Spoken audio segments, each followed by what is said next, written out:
Ayan, good morning kabayan. So, papunta akong work ngayon. Medyo malamig. So, nakita ko sa paglipat ko ng trabaho is nakita ko na importante talaga na laking bagay na magkaroon ka ng ganito motor, yung maliit na motor lang. Kasi katulad dito, yung nalipatan ko is medyo malayo. Tsaka yung area is may mga paahon.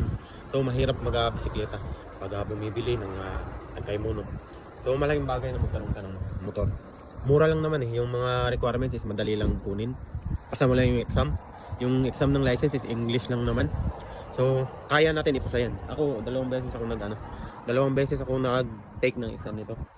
So, ang nagastos ko is sa pagkuha lang ng lisensya, hindi umabot ng 8. Kasi sa area ko dati ni Hama, ang bayad sa pagle-lisensya ng motor sa 50cc is 6,500.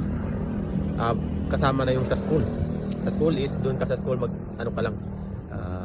3 hours na viewing, defensive driving, yun na makita mo. Tapos actual driving ng motor, doon 3 hours lang yun. Tapos pag napasa mo na yun, bibigyan ka certificate, balik ka sa police kung ka mag-take ng exam.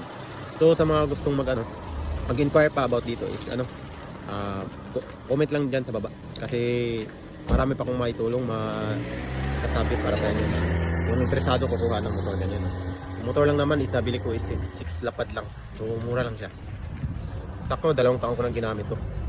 So, sa mga kabayan dyan gustong kukuha ng motor, ayan, comment kayo sa baba para ituro ko sa inyo din kung paano.